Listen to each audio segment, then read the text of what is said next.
هو اللہ الذی لا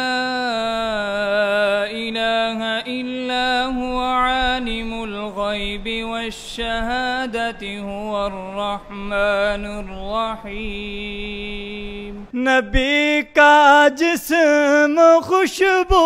ہے، نبی کا اسم خوشبو ہے، مرکز ہے تیرا اب بھی یوں آباد گھمن، دعا ہے رب سے یوں ہی رہے شاد یہ گھمن، دعا ہے رب سے یوں ہی رہے شاد یہ گھمن،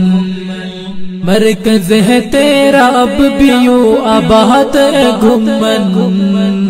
عالم کی جو ثقاہت ہے، لوگ اس پر اعتماد کرتے ہیں، اس پر بھروسہ کرتے ہیں۔ عوام الناس کا عالم پر بھروسہ کرنا یہ اللہ کی طرف سے بہت بڑی نعمت ہے۔ اس نعمت کا علماء یہ ہمارے عملی طور پر بتا کر گئے ہیں کہ ہم نے اس کی حفاظت کرنی ہے، یہ بھی ہماری تربیت کا ایک حصہ ہے۔ اس کے لیے ہم نے دنیا کے بڑے اور چھوٹے باطل کو سامنے رکھنا ہے، وہ ہمارے کسی قطعی عقیدے پر اشکال کرے یا ظنی عقیدے پر،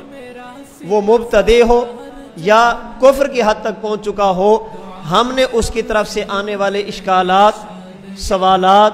اعتراضات، شبہات، ان کا جواب دے کر اپنے نظریات کا تحفظ کرنا ہے۔ اللہ کریم نے اہل حق کی ایک جماعت کو یہ ذمہ داریاں سونپی ہیں کہ وہ بیان بھی کرتے ہیں اور وہ لکھتے بھی ہیں، تقریر بھی کرتے ہیں، تحریر بھی کرتے ہیں، بات کو بول کر بھی سمجھاتے ہیں اور باتیں لکھ کر بھی سمجھاتے ہیں۔ بھئی عقائد کی محنت اپنی جگہ، ساتھ ساتھ اذکار بھی کر لے، ساتھ ساتھ تھوڑا سا اللہ رب العزت کو تنہائی میں وقت بھی دے دے، جلوت میں لوگوں کو وقت دیا، خلوت میں اپنے اللہ کو وقت دے دے، جلوت کو پاک تو کیا ہی کیا ہے، خلوت کو پاک بھی کر لے۔ ایک تبصرہ جو ختم نبوت لولاک رسالہ چھپتا ہے ملتان سے، انہوں نے اس پر جو تبصرہ نقل کیا وہ بڑا جاندار تبصرہ ہے۔ میں پورا تبصرہ نقل نہیں کرتا، اس کا ایک جملہ نقل کرنے لگا ہوں۔ ان میں وہ لکھتے ہیں کہ اس کتاب کی ثقاہت کے لیے اتنی بات ہی کافی ہے کہ یہ کتاب متکلم اسلام کی لکھی ہوئی۔ کئی ایسے ساتھی ہوتے ہیں جو رابطہ کرتے ہیں سے ہمیں دلائل چاہیے، اور کئی ایسے بڑے ادارے ہیں وہ کہتے سے ہمیں اس مسئلے پر چاہیے، تو الحمدللہ ہم استاد محترم کی جو فائل ہے ترک رفع دین ہے، ترک قرات خلف ہے، اور اسی طرح عقیدہ حیات النبی ہے، یہ تمام فائلیں جس کو جو ضرورت ہے وہ مکمل فائل لے کر وہاں پہنچتے ہیں اور ان کو سمجھاتے ہیں۔ اللہ تبارک و تعالیٰ نے اتنا بڑا جگر اس شخص کو دیا ہے، کبھی کسی کے بارے میں جو حضرات یہاں سے گئے یا نہیں گئے، ہم بہت قریبی شمار ہوتے تھے، کبھی استاد جی نے نہیں کہا کہ بیٹا وہ ایسے ہے، وہ ایسے ہے، وہ ایسے ہے، وہ ایسے، اس کے ساتھ نہ بیٹھے، بالکل بھی کہا تمہارے اساتذہ ہیں، تم نے ادب کرنا، تمہارے لیے ضروری ہے، تم اپنے میرا اور ان کا معاملہ ہے، اور کبھی آج تک استاد جی نے ان کی برائیاں نہیں کی، صرف یہ انسانیت سکھانے کی۔ باہر کے یہ واقعی حقیقت ہے کہ جو ہمارے دنیا دار ساتھی ہوتے ہیں نا، ان کو جب قرآن اور حدیث کے نام پہ کوئی بات کہی جاتی ہے تو بات قبول کرنے کا ان میں جذبہ ہوتا ہے، اور ایک امتی کی شان نہیں ہے کہ جب اس کو قرآن کے نام پر یا حدیث کے نام پر کوئی بات کہی جائے تو وہ اس کو قبول نہ کرے، یہ اس کی شان ہی نہیں ہے۔ علماء کرام کے جو بنیادی کام ہیں وہ دو ہیں۔